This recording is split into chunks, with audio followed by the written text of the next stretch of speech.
믿음은 바라는 것들의 실상이요, 보지 못하는 것들의 증거니 선진들이 이로써 증거를 얻었느니라. 히브리서 11장 1절 2절의 말씀입니다. 뿐 아니라 히브리서 11장 6절에는 믿음 없이는 하나님을 기쁘시게 하지 못하나니 하나님께 나아가는 자는 반드시 그가 살아계신 것과 그가 자기를 찾는 자들에게 상 주시는 이심을 믿어야 할지니라고 말씀했습니다. 무슨 뜻인가요? 믿음을 강조하면서 동시에 하나님은 어떤 분이시다? 믿음의 하나님이시라는 거예요. 하나님 그분 자체가 믿음이시기 때문에 믿음 없이는 하나님과 동행할 수 없다는 거예요. 그래서 너희가 정말로 구약 성경에 등장했던, 그리고 하나님에게 쓰임받았던 그런 인물처럼 하나님과 더불어 동행하기를 원한다면 무엇을 가져야 된다고요? 믿음을 가져야 된다고 말씀하셨습니다. 그래서 히브리서 11장은 믿음의 장이라고 하지요. 그래서 구약시대 때 쓰임받았던 모든 인물들이 다 등장하는데, 그 인물들 왜 하나님께서 그들을 사용했는가? 왜 하나님께서 그들을 통해서 많은 기사와 이적을 행하시고 하나님의 큰 사역을 이루었는가? 그 답이 뭐예요? 바로 믿음 때문이라는 거예요. 그렇다면 하나님 말씀은 어제나 오리나 영원토록 동일하시다는 거예요. 그리고 하나님 말씀은 살아있단 말이죠. 아브라함이 믿었던 그 하나님, 우리가 믿었던 하나님과 동일하단 말이죠. 아브라함에게 주셨던 그 말씀이 오늘 우리에게 주셨던 말씀하고 동일하단 말이죠. 그렇다면 오늘 우리 이 시간에 우리 삶과 형편이 어떠한다 할지라도 우리가 하나님에게 대한 그 하나님이 원하는 믿음을 행한다고 한다면 저와 여러분의 삶 속에서도 하나님의 은혜로우심과 하나님의 자비로우심과 하나님의 부여하심이 가득 차고 넘쳐나게 될 줄 믿으시기를 주님의 이름으로 축원합니다. 드디어 이스라엘 백성들이요, 이 애굽을 벗어나서 가나안 땅에 가까이 왔어요. 그래서 이제 모세가 온 이스라엘 백성들에게 이렇게 얘기를 합니다. 자, 하나님께서 약속하신 가나안 땅에 들어가자. 그래서 그 땅에 거주하자. 그래서 거기에 하나님께서 약속하신 풍요로운 삶을 살자고 그랬을 때 이스라엘의 백성들을 대표한 12 장로들이 모세에게 이런 제안을 합니다. 모세씨, 우리가 가나안 땅을 가기 전에 우리 한번 정탐꾼을 보내서 그 가나안 땅이 어떠한 곳인지를 알게 하면 어떻겠습니까? 가나안에 사는 사람들이 정말 강한 사람인지 약한 사람인지, 또 가나안 땅이 풍요로운 땅인지 아닌지, 또 어떻게 그 가나안 땅을 정복하면 우리가 가장 효율적으로 가나안 땅을 정복할 수 있는지 먼저 정탐꾼을 보냅시다. 모세가 그 말을 선하게 여기시고 하나님도 그렇게 여기셔서 허락하셨어요. 그래서 12 정탐꾼들이 가나안 땅을 40일 동안에 다 정탐을 했어요. 그래서 드디어 이제 보고를 하는 시간이 됐어요. 그런데 이 가나안 땅의 정탐꾼 중에서 10명의 그 정탐꾼이 뭐라고 얘기를 했느냐? 과연 하나님 말씀대로 가나안 땅은 젖과 꿀이 흐르는 땅, 정말 아름다운 땅이며 정말 우리가 그곳에 거주하기에 부족함이 없는 것이다. 그런데가 문제였어요. 문제는 뭐냐? 가나안 땅에 거하는 사람들은 전부 다 강건한 사람이다. 그 중에 특별히 아낙 자손 후에 거인의 자손들이 있다. 그러니까 그들에 비하면 우리들은 뭐와 같다? 메뚜기와 같은 처지가 되어서 우리는 가나안 땅을 정복할 수가 없다. 우리는 가나안 땅에 들어갈 수 없다. 그 얘기를 듣고 온 이스라엘 백성들이 막 울기 시작하고 하나님께 원망하고 불평하기 시작했습니다.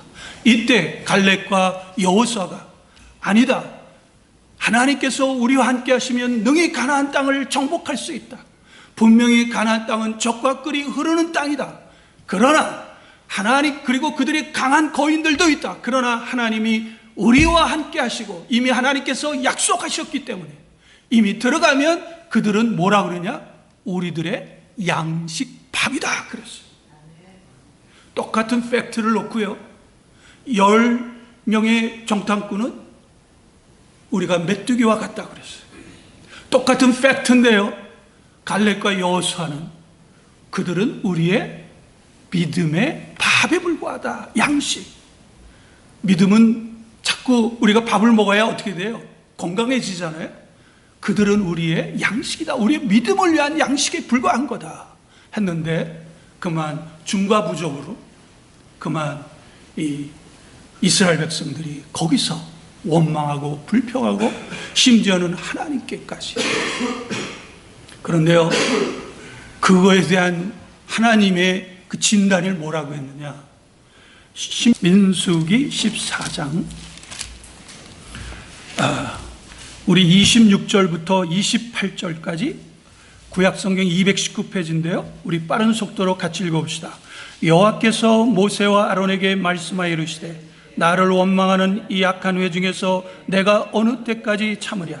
이스라엘 자손이 나를 향하여 원망하는 바 그 원망하는 말을 내가 들었노라. 그들에게 이르기를 여호와의 말씀이 내 삶을 두고 맹세하노라. 너희 말이 내 귀에 들린 대로 내가 너희에게 행하리라. 하나님은요, 제가 믿음의 하나님이라고 그랬잖아요. 부정적인 거는 그거 역시 뭐예요? 그것도 믿음이에요. 하나님의 말씀을 믿는 것도 믿음이지만 또 다른 시각에서 보면은 그것을 믿지 않는 것도 뭐예요? 불신에 대한 믿음이란. 그래서 하나님께서 이들을 어떻게 하셨어요? 40년 동안의 광야에 방황하게 하셨고, 부정적이고 원망하고 불평하는 그 정탐꾼 10명뿐 아니라 그들의 말에 동조하여서 하나님께 원망하고 모세를 원망하고 자기 신세를 한탕했던 모든 사람들은 다 죽고 가나안 땅에 들어가지 못하고 오직 갈렙과 여호수아와 그리고 광야 도중에서 새로 태어난 새로운 아이들, 그런 사람들만 들어갈 수 있었습니다. 하나님은 어떤 하나님이요? 믿음의 하나님이시고, 하나님이 믿음의 하나님이라고 한다면, 그리고 하나님이 온 우주를 창조하시고 없는 것을 있게 하시고 죽은 자를 살리시고 하나님께서 인간의 생사화복을 주관하시는 분이라고 하는 것을 믿는다고 한다면, 비록 우리 환경이 최악의 상황이라 할지라도 환경을 믿지 않고 하나님을 믿는 그 믿음이 참된 믿음인 것을 주님의 이름으로 축원합니다. 환경을 믿지 마세요. 환경을 찬고는 하세요. 팩트는 하세요. 그러나 세상 나라를 다스리고 지배하는 분은, 그리고 인간의 생사화복을 주관하시는 분은 하나님인 것을 믿으시고 하나님에게만 소망에 닿을 굳건히 두어서 아무리 어렵고 힘들어도 굳건하게 살아가시기를 바랍니다. 아까 우리가 찬송가했죠? 너 근심 걱정 말하는 거예요. 그래, 이게 원 제목은 God will take care of you. 하나님이 너희를 어린이처럼 다스리고 지배하고 인도하겠다는 거예요. 하나님 보호해 주겠다는 거예요. 그렇죠? 하나님이 우리를 눈동자처럼 지켜주시고 보호해 주신단 말이에요. 어느 날 이 기드온이라고 하는 농사꾼이 농사를 짓는 중에 하나님께서 나타나셨습니다. 그리고서는 말을 합니다. 내가 너를 미디안 그 민족에서 핍박을 받는 거기서 너를 구원자로 써서, 사사로 써서 이스라엘을 구원시키게 이렇게 하나님의 종으로서 쓰겠다, 그렇게 얘기를 했습니다. 그랬더니 이 기드온이 뭐라 그랬냐면, 나는 이 세상에서 지극히 미약한 자다. 얼마나 미약하냐면, 이 기드온은 므낫세 지파에 속해 있는데 므낫세 지파 중에서도 가장 미약한 사람입니다 라고 얘기를 하니까 하나님께서 그런 너를 들어 사용하시겠다고 합니다. 그런데 이 기드온이요 약간의 한편에 의심이 있었던 것 같아요. 아주 소심한 사람이었던 것 같습니다. 그래서 기드온이 뭐라 그러냐면, 하나님, 내가 하나 한 가지 표정을 보여주십시오. 그래, 내가 그 표정을 보여주겠다. 그랬더니 이 기드온이 뭘 어떻게 했냐면, 염소를 하나 잡아서 하나님에게 바칠 테니까 주님 이 제물을 받아주세요. 그러면 이 하나님께서 나에게 한 말씀이 사실인 줄 알고 내가 믿고 행하겠습니다. 그래서 염소를 바쳤을 때 그 염소를 어디다 바위에다가 놓고 그 위에다가 수프를, 그러니까 무슨 물을 꽉 부으라.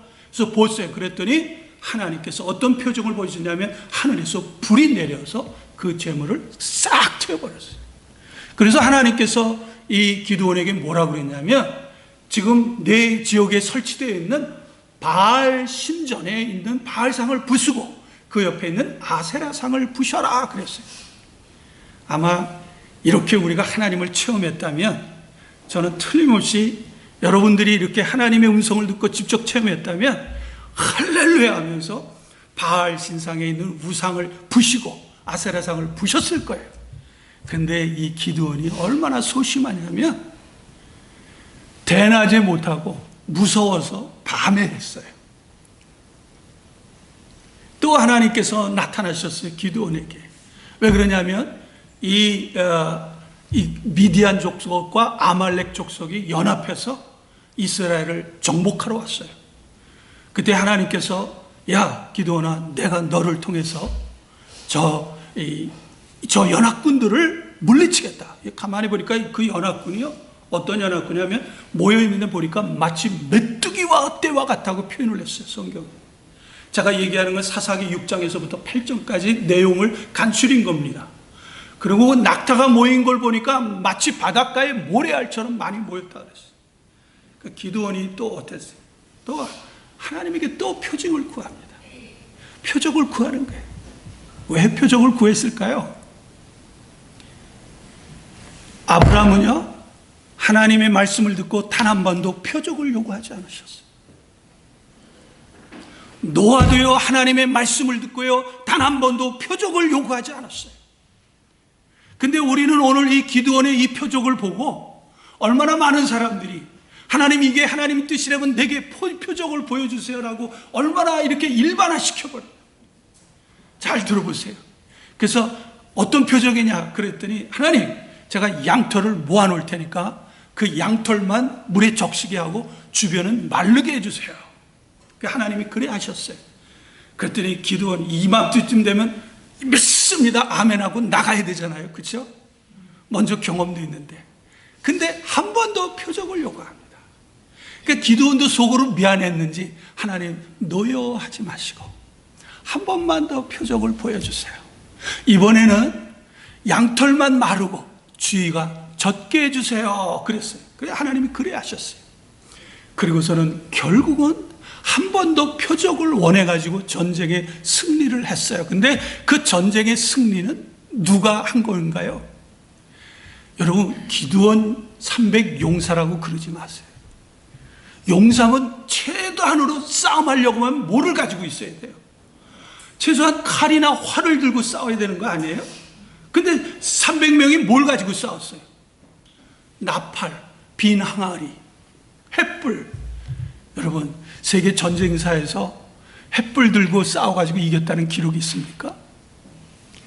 이게 무슨 말이냐면, 우리는 자꾸 기드온 용사라 해서 그들이 뭘 뛰어나서, 뭔가가 뛰어나서 한 것으로, 믿음이 뛰어나서 한 것이라고 생각하는데 그게 아니에요. 하나님은 뭐를 보여주시냐면, 아니 세상의 전쟁에서 항아리 300개 가지고, 횃불 300개 가지고, 나팔 300개 가지고 싸워 이긴 전쟁이 어디냐고요. 그러면 그건 뭐를 얘기하는 거예요? 하나님이 하셨다는 거예요. 하나님께서 내가 너와 할게 했더니 너는 내 말에 순종하라고 그러는 거예요. 근데 이 기드온이 그 말에 순종하지 못하고 자꾸 표적을 구하니까 기드온에게 믿음을 주기 위해서 표적을 준 거예요. 자, 여기 오늘 본문으로 들어갑시다. 특별히 48절에 뭐라 그랬어요?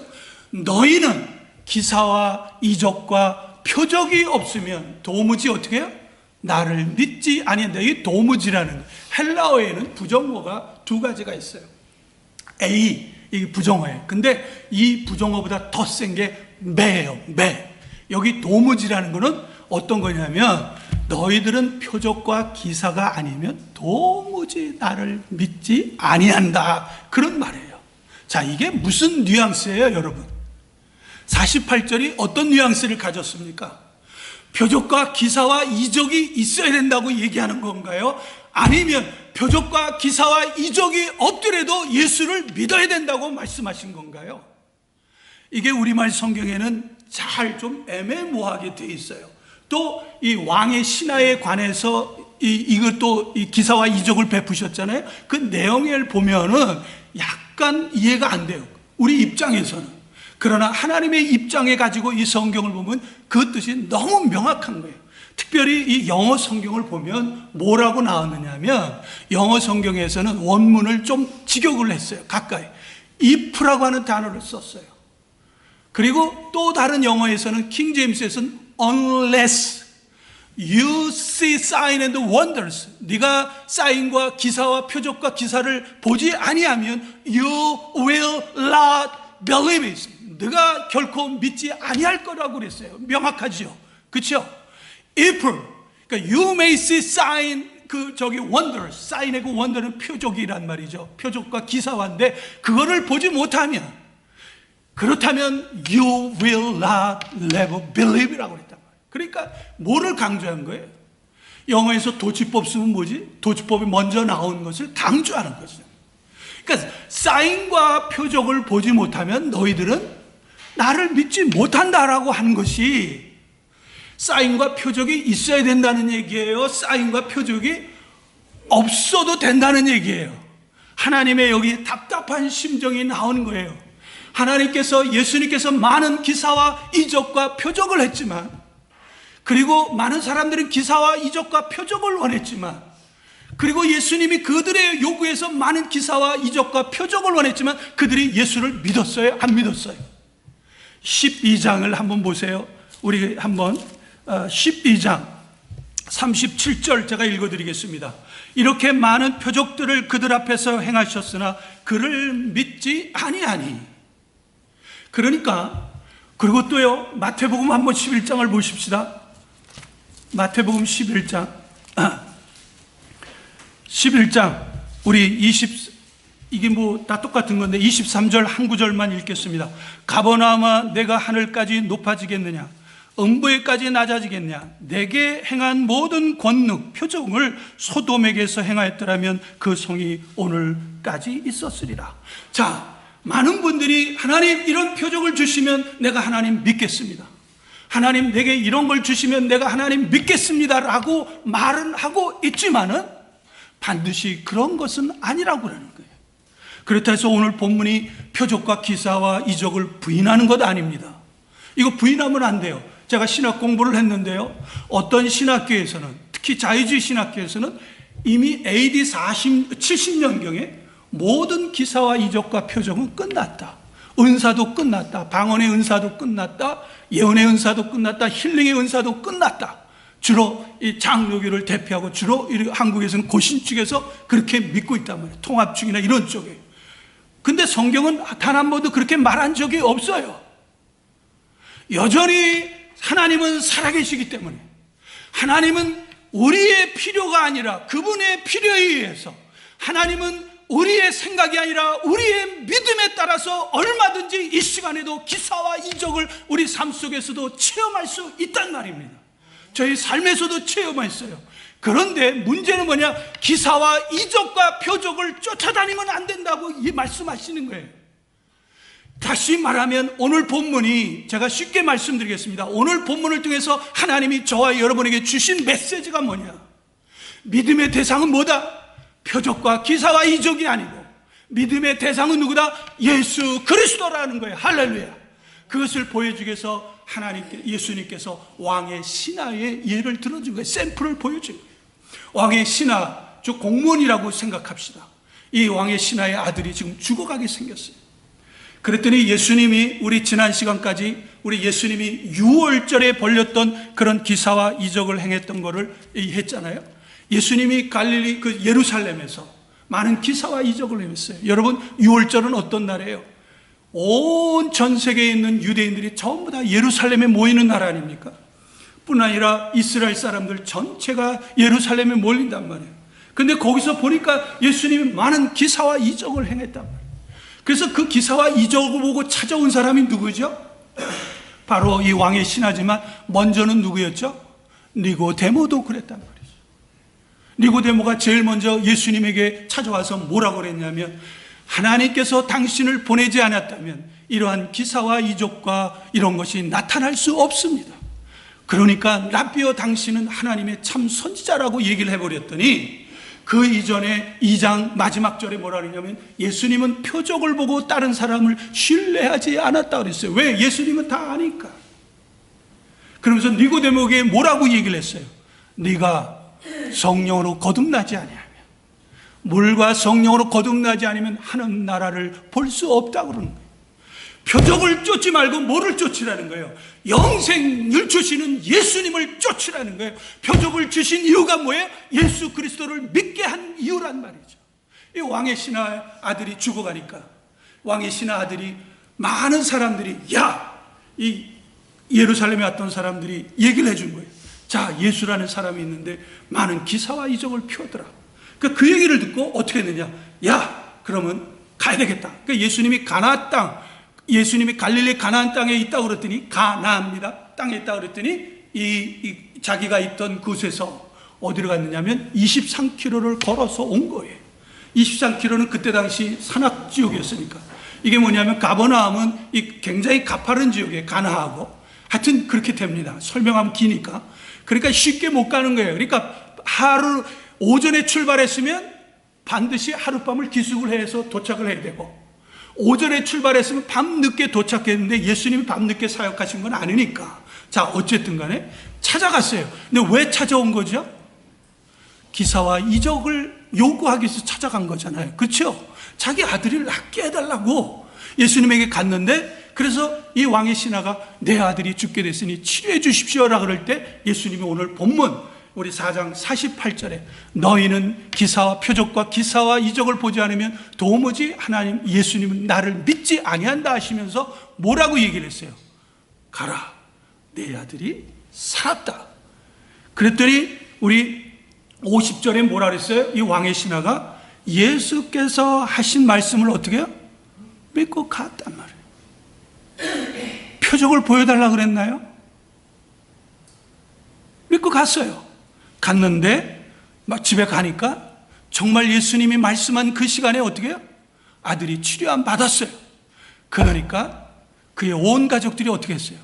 예수님을 영접을 했고 예수 그리스도를 믿었다는 것이 53절 아닙니까? 그러니까 하나님께서 표적과 기사를 준 거는 무엇 때문에요? 예수 그리스도를 믿게 하기 위한 거예요. 그러니까 표적과 기사와 이적은 뭐예요? 예수 그리스도에게 인도하는 수단이고 도구란 말이에요. 예수 그리스도를 더럽히게 하는 배경에 불과한 거란 말이에요. 그러니까 표적과 기사와 이적은 우리의 믿음의 대상이 될 수 없어요. 이거 중요한 거예요. 예수 그리스도가 바로 우리의 믿음의 대상인 거예요. 여러분, 예수 그리스도를요 수십 년간 믿으면서요, 살아계신 하나님의 그 표적과 기사와 이적을 한 번도 체험하지 않았다는 거예요. 그것도 대단한 정말 신기한 표적입니다. 살아계신 하나님 믿는데. 그런데요, 오늘 본문이 강조하는 건 뭐냐?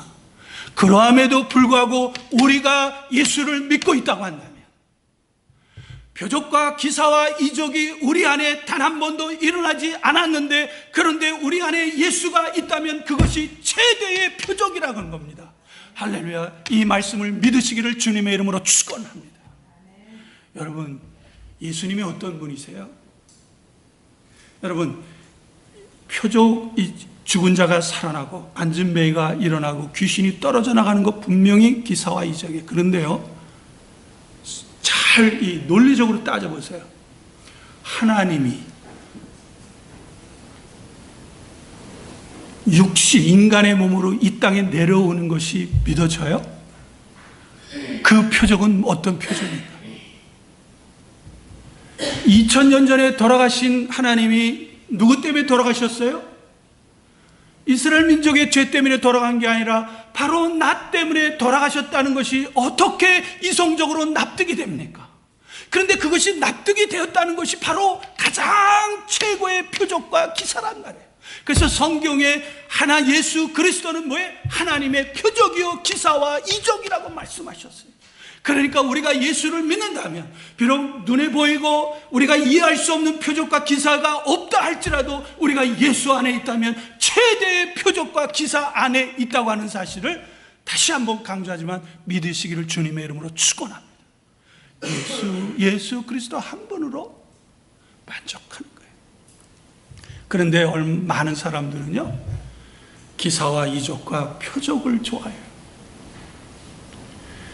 저도 이 신학 공부하면서요, 얼마나 표적과 기사와 이적을 쫓아다녔는지 이런 말할 수 없어요. 저에게도요, 하나님 그 표적과 기사와 이적을 쫓아가면서 많은 기사와 이적이 일어났어요. 귀신이 떨어져 나간 적도 있어요. 병든 자가 치료 받은 적도 있어요. 그러면서 이것을 했는데 어느 순간에 보니까 그것 자체가 마치 표적과 기사와 이적을 쫓아다니는 사람이 된 거예요. 여러분, 성경에도 그렇지만 지금 이 시대에도요, 표적과 기사와 이적이 일어난다 그러면 그 교회가 부흥합니다. 제가 공부했던 그 풀러 신학에서 뭐를 강조하냐면 교회가 성장하려고 하면 기사와 이적이 일어나야 된다 이렇게 가르칩니다. 그랬더니요, 오해하지 마세요. 표적과 기사와 이적은 오늘날에도 역사십니다. 그런데 이거를 인위적으로 조작하는 사람이 있어요. 제가 어떻게 하냐고요? 많이 그들을 쫓아다녔기 때문에 합니다. 제 경험으로 얘기를 하면 제 경험으로 끝나지만 제 기억이 정확하다면 2007년도에 CBS에서 2 Hours Dayline이라고 하는 프로그램을 방영을 했어요. 이거는 뭐냐면 한국의 PD 수첩과 같은 그 추적과 같은 건데 플로리다에서 사역하는 베니 힌이라고 하는, 아마 여러분도 들어본 분들도 계실 거예요. 베니 힌이라고 하는 기사와 이적을 일으킨다고 하는 그 사역자를 추적을 했어요. 그런데 놀라운 사실을 발견하게 된 거예요. 기사와 이적이요, 거의 manipulation, 조작된 거예요.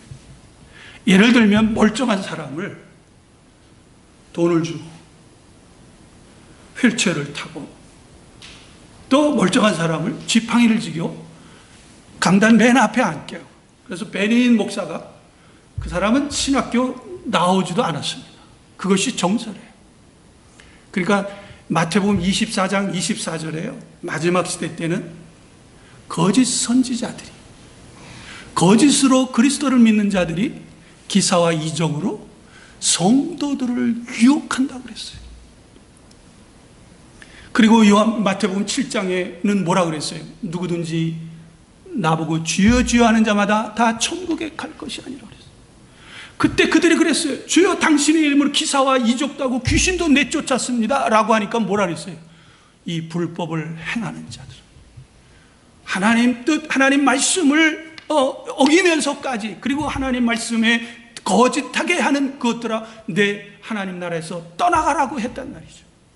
여기가 베니힌 목사가 어떤 일이 벌어졌냐면 돈을 주고 그런 일을 한 거예요. 그래서 이 목사가 와샤샤샤 막 이렇게 하면 그러죠.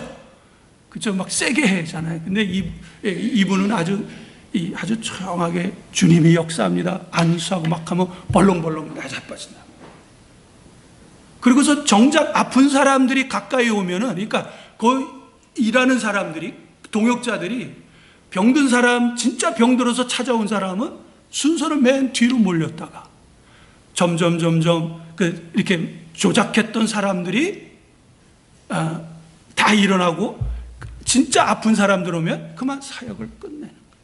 그 내부자가 뭐라 그러냐면 베니힌 목사가 한 모든 것들은 다 거짓말이라고 했어요. 그런데 이 말조차도 안 믿는 사람들이 있어요. 이건 CBS에서 2시간 동안 방영을 한 거예요, 추적을 해서. 그리고 그분의 삶을 봤더니 얼마나 사치스러운지 몰라. 동시에 뭐예요? 성적으로 굉장히 문란한 삶을 살았다. 오늘 본문은 분명히 얘기를 합니다. 표적과 기사와 이적은 믿음의 대상이 아니에요. 이 얘기는 뭐예요? 표적과 기사와 이적을 쫓아다니는 것은 믿음이 아니고 뭐를 쫓아다녀야 된다? 예수 그리스도를 믿는 것. 그리고 표적과 기사와 이적은 뭐예요? 예수 그리스도에게 인도하는 그런 수단이에요. 방법이에요. 거기서 멈춰야 되는 거예요. 이것이 오늘 본문이 저와 여러분에게 주신 메시지입니다. 바라기는요, 여러분의 삶 가운데, 그리고 여러분의 믿음 가운데 예수가 있다고 한다면 예수가 최대의 표적이고 기사와 이적인 것을 믿으시고 안심하시고, 그렇죠? 하나님께서 나에게는 왜 표적이 안 주냐, 나에게 왜 기사와 이적을 안 주냐, 이렇게 원망하고 하나님 나 버렸다 그러지 말고요, 내 안에 예수가 있다면 이미 그것으로 행복하고 이미 그것으로 만족하시고 이미 그것으로 이미 최대의 표적을 체험한 거란 말이에요. 우리 한국에 보니까 이 은사주의가 막 지금 사도주의가 뭐라 그러나요? 막 이 특별한 막 기사와 이적을 힐링 미니스트리를 하는 사람들이 막 일어나니까 어렸을 때부터 교회 다니고, 그죠? 모태신앙 같은 사람에게는 한 번도 그런 거 체험한 적이 없으니까, 야, 하나님이 날 버려셨다, 하나님이 나를 외면한가 하고서는 시험에 빠진 분이 있어요. 아, 예수 믿으면 됐는데 마치 표적과 기사와 이적이 전부 다인 것처럼의 미혹당해서 그런 거예요. 결론이에요. 48절 같이 한번 읽어봅시다. 시작. 예수께서 이르시되 너희는 표적과 기사를 보지 못하면 도무지 믿지 아니하리라. 그렇다면 표적과 기사와 이적을 보지 못하고 예수 믿는 게 정상인가요? 표적과 기사와 이적이 있어야 예수를 믿는 것이 정상인가요?